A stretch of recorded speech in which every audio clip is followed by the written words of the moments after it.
मंगलम भगवान वीरो मंगलम गौतमो गणे मंगलम कुंद कुंदाध्यो जैन धर्मोस्तु मंगलम सर्वमंगल मांगल्यम सर्वकल्याणकारकम प्रधानम सदर्वाणाम जैनम जयतु शासनम जैनम जयतु शासनम आचार्यवर्यं श्रीशंभवाब्धिं समग्रधर्मग्रमहं विनोमि श्रीबालब्रह्माण्डमजातशत्रुं गम्भीरसिन्धुं प्रणमामि नित्यं गम्भीरसिन्धुं प्रणमामि नित्यं।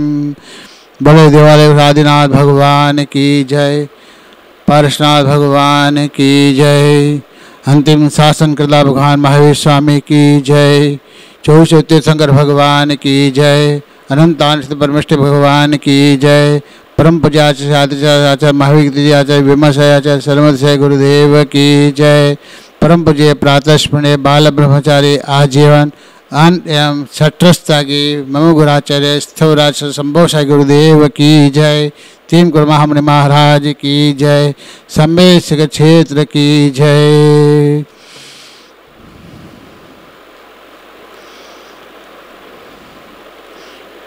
Destiny is not made for man. Man makes it for himself. Everyone is maker of his own destiny. As you sow, so shall you reap. No one can observe from the consequence of your action. कहते हैं प्रारब्ध मनुष्य के लिए नहीं बनाया जाता, प्रारब्ध मनुष्य के लिए नहीं बनाया जाता है, उस प्रारब्ध का मनुष्य स्वयं करता है।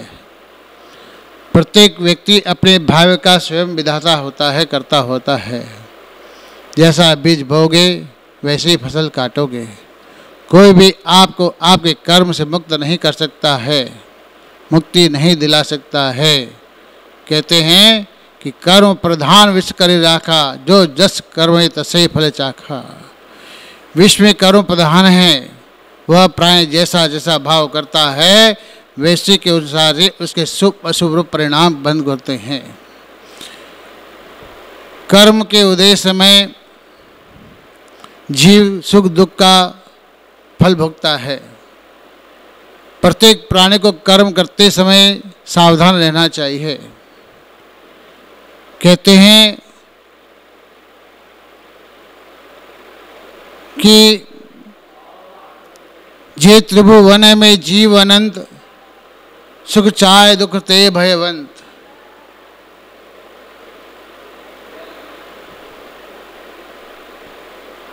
कहते हैं कि तीनों लोकों में अनंत जीव हैं, वे सब क्या चाहते हैं? सुख को चाहते हो, इन दुख से डरते हैं।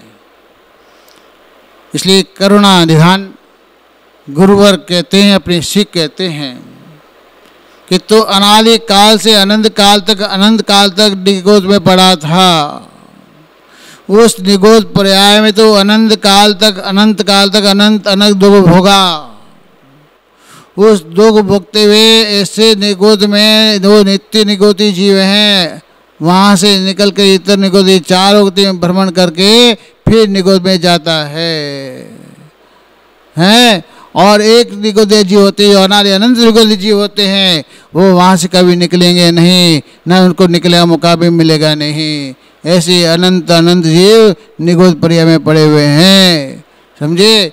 उस निगोद पर्याय से तुम नित्य निगोदी से निकल करके साधी शांत निगोदी निकल करके चारों गति में भ्रमण करके पहले पृथ्वी का एक, जल का एक, अग्नि का एक, वायु का भी जन्म लेता है। फिर वहाँ भी अनेक दुख भोगते भोगते भोगते भोगते फिर 2 इंद्रिय पर्याय में गया, 3 इंद्रिय पर्याय में गया, फिर 4 इंद्रिय हुआ, फिर पंचेंद्रिय हुआ, फिर अशनि हुआ, फिर पंचेंद्रिय शनि हुआ, मन वाला हुआ। तो क्या हुआ? पशु पर्याय में गया, वहाँ भी अनेक दुख भोगा। उस दुख को याद करो भैया कि हम कितने दुख भोगते, अनेक दुख भोगते भोगते मैं थक गया, अब मैं इस दुख पर्याय में रहना चाहता नहीं हूँ। अब वहाँ से चुटक, जैसे मटके में चना होता है, चाहे चुटक के बाहर आ जाता है, उसी प्रकार तुम भव्य चने थे जो निगोद रूपी मटकी में पड़े हुए थे, अनंत काल से अनंत काल तक पड़े थे। वहाँ से कुछ ऐसा शक्ति प्रकट होती है, वो शक्ति से आवाज निकल के बाहर आए हो। क्योंकि वहाँ कर्म नहीं कर सकता है, क्योंकि वहाँ मन नहीं होता है। एक इंद्रिय से लेकर के पंचदेश तक मन नहीं होता है। कर्म क्या है? वो कर्म का फल भोग रहा है, परंतु नया कर्म वो नहीं कर सकता है। नया कर्म करने वाला मनुष्य ही होता है। मनुष्य ही और त्रिंच ही नया कर्म करता है। भगवान इसलिए कहते हैं बड़े भाग्य से ये मनुष्य पर्याय तुम आए हो भैया। चारों गुरुओं में भटकते भटकते अब तुम त्रिश पर्याय में आ गए। इस पर्याय पे क्यों आई कि देव भी इस मनुष्य पर्याय के लिए तरसता है। देव हुआ तो क्या हुआ, वो देव पर्याय में मनुष्य पर्याय के तरसता है। सोधर्म इंद्र भी एक भवतारी है, जो द्वादश संग पाठी है, वह भी मनुष्य पर्याय की तरह है। भगवान मुझे कब मनुष्य पर्याय प्राप्त हो, कब मुझे मैं मनुष्य पर्याय धारण करके मैं जैन धर्म को स्वीकार करे, जैन धर्म का आचरण के आठ करूँ, नष्ट करके मैं सिद्धि को प्राप्त करूँ। वो तरस है मनुष्य पर्याय के लिए, पर जिसको मनुष्य पर्याय मिला है उस मनुष्य पर्याय के पाने के लिए समझता नहीं मैं मनुष्य पर्याय क्यों मिला हो। जैसे किसी को एक रत्न मिला, वो ले जाके क्या किया, आपने लेकर तिजोरी में रख दिया। तिजोरी में रख दिया तो क्या एक जौहरी निकला उस रास्ते से, उस जौहरी से निकलता है और देखता है वो चमत्कार रत्न दुकान में क्या है, दिखाओ तो भैया वो रत्न क्या चीज़ है, दिखाओ। वो बोलता है कुछ नहीं, मेरा पत्थर है भैया। हाँ दिखाओ तो हमको दिखाओ। उसने बुलाया, दिखाया, उसने देखा चोरी परखता है, रत्न को पहचानता है, रत्न की परीक्षा करता है। चारों कोने से एक कोने से चुन के उसने उस रत्न की परीक्षा कर ली। सच्चा रत्न है, असली रत्न है, इसको छोड़ना नहीं चाहिए। पूछा कि भाई किसकी क्या कीमत है भाई साहब, क्या कीमत है? भले 5 रुपया। अरे 5 रुपया क्या भैया, 5 रुपया? हाँ भाई 5 रुपया। भाई साहब ये करोड़ की कीमत है तो 5 रुपये दे रहा है। हाँ भैया 5 रुपये लेना है आपको, नहीं लेना बोलो, लेना है हमको दे दो ना, 4.5 रुपये में दे दो। बोले नहीं दूंगा, नहीं दूंगा, 4.5 रुपये नहीं दूंगा, 4 रुपये 25 रुपये से लो, नहीं दूंगा। नहीं आके वो छोड़ के चला गया। वो जोरी उस रात को छोड़ के चला गया और दूसरा जोरी आया, उसने वहीं उसी स्थान पर रख दिया जहाँ रखा था पहले। वही उस रास्ते में दूसरा जोरी आता है और उसका अचानक उसकी दृष्टि उस दुकान पर पड़ती है।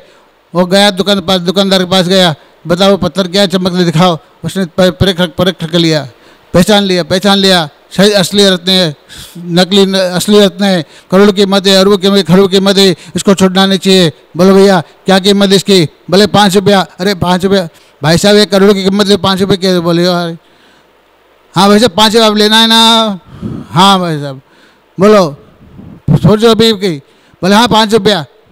उसने कड़े नोट निकाले 5 रुपये की और दे दिया और लेके चल दिया। अब जो छोड़ के चला गया था, 25 पैसे की कंजूस करके छोड़ के चला गया था, वो वापस दुकान के पास आता है, देखता है वो पत्थर चमकता उस स्थान पे नहीं मिला। भाई साहब ले 5 रुपया, वो पत्थर दे दो मेरे को भाई साहब। और जैसे आप जोरी थे जानते हुए थे, उसने देखा ये असली हीरा है, उसने मेरे को 5 रुपये दे दिया और वो लेके चला गया। अरे भाई साहब वो तो करोड़ की कीमत की, अरबों की कीमत थी, खरबों की कीमत थी, आपने उसको 5 रुपये कैसे दे दिया भाई साहब? हाँ भाई साहब मेरे को 5 रुपये दे, 5 रुपये रखा था, 5 रुपये मिल गया, अब मैं क्यों पछतावा करूँ? है मैं क्यों दुखित क्यों हूँ? क्या आप दुखित हो जो कि आप 25 पैसे जानते हुए भी आप 25 पैसे के जो करके छोड़ के चला गया, इसलिए तो पछता होगा। मैं धोखा क्यों, मुझे 5 रुपया रखा, 5 रुपया मुझे मिल गया। इसलिए कहते हैं जैन धर्म कंस्ट्रक्शन में नहीं है। जैन धर्म कहता है व्रत नियम सब का पालन करो, जीवन पर पालन करो। क्योंकि कोई बोलता है महाराज 1 दिन का आलू का त्याग ले लो, महाराज 1 दिन का रात्रि भोजन त्याग कर। अरे नहीं, जीवन पर्यंत त्याग हो वही आहार दे सकता है। यहाँ कड़क जैन धर्म कड़क है, जबरदस्त है, पर किसी जबरदस्ती नहीं करता है। इसलिए कहते हैं कि जिस प्रकार से वो रत्न परीक्षा करने वाला जोरी था, वैसे तुम जोरी हो। ये जोरी रत्न की परीक्षा करता है, परखता है, वैसे तुम जोरी हो। जिनी रत्न त्रय की जोरी हो, सम्य दर्शन, सम्य ज्ञान, सम्य चारित्र की रत्न त्रय की जोरी हो। आप रत्न की परीक्षा करो कि रत्न मिला है मुझे, बड़े भाग्य से मिला है, कैसे खोदूं।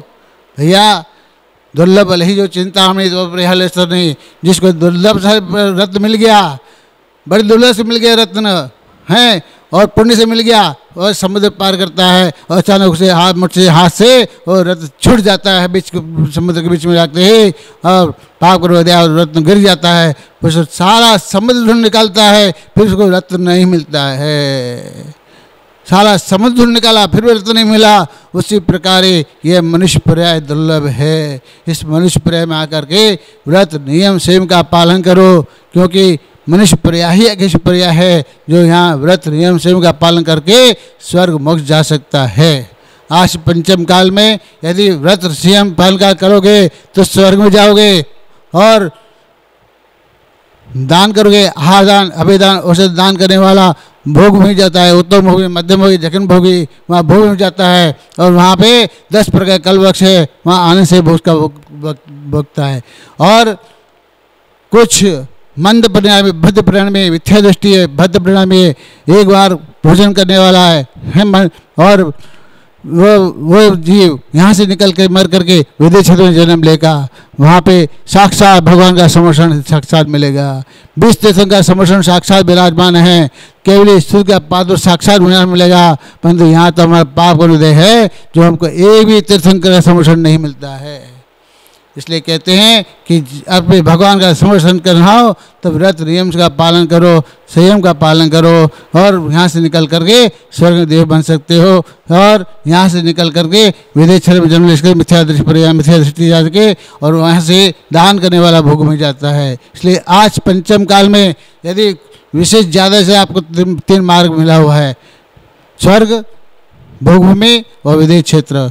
आगे तो पंचम काल के बाद में कहाँ से आएगा? नर त्रिंज से आएगा, नर त्रिंज में ही जाएगा। ऐसे ये काल है, परिकाल में आप अपने स्वयं को ध्यान रखो, क्योंकि भाग्यहीन को बलिभस्त कर, भाग्यहीन को, भाग्यहीन है कौवा के गले में कंठ है, रोग है और काजू किसी खाना चाहता हो खा नहीं सकता है, उसे करोड़पति क्या हो, करोड़पति अरबपति खरबपति क्यों नहीं हो, यदि घर में सारी संपत्ति वैभव है फिर इसको तुम प्राप्त नहीं कर सकता है, खा नहीं सकता। क्यों? तेरे कर्म में रोग है। क्यों? जैसे डॉक्टर कहता है कि शेर साहब एक रोटी खावे पेट चिल्ला पड़ेगा, शेर साहब पंख की दाल का पानी पियो सेठ। क्यों? ये तन से दुखी है, रोग से दुखी है। इसलिए कहते हैं कोई तन दुखी, कोई मन दुखी, कोई धन दुखी देखे हैं। कोई तन से दुखी है, घर में सब कुछ संपत्ति है, वैभव है, सब कुछ है, पर उसको भोग नहीं कर सकता है, क्यों? भागे हैं, रोग है। एक तरफ पाप उदय जो बीमार पड़ा और एक तरफ पुण्य उदय है, उसको भोग नहीं सकता है, समझे? इसलिए परिवार के लोग उसको सामरिक भोग भोगते हैं, पर स्वयं भोग नहीं कर सकता है। और जो तन मन दुखी है, घर में सब कुछ है, धन सब कुछ है, पर उसको मन से दुखी है, दान करने की भावना नहीं आती है, समझे? जोड़ता है, जोड़ को इकट्ठा करता है, करते करते करते अंत में क्या होता है? या कहते हैं कि याद धन का दान द्रव्य है तो दान करो, दान नहीं कर सकते हो भोग करो, भोग नहीं सकते तो नष्ट हो जाएगा। 3 गति है धन की, या तो नष्ट हो, या धन करो तुम दान करो, दान से पुण्य बढ़ता है, दान से संपत्ति बढ़ती है। दान नहीं कर सकते तो भोग करो, भोग नहीं कर सकते तो नष्ट हो जाएगा, गवर्नमेंट छापा मार ले जाएगा, चोर ले जाएगा, डकैत ले जाएगा।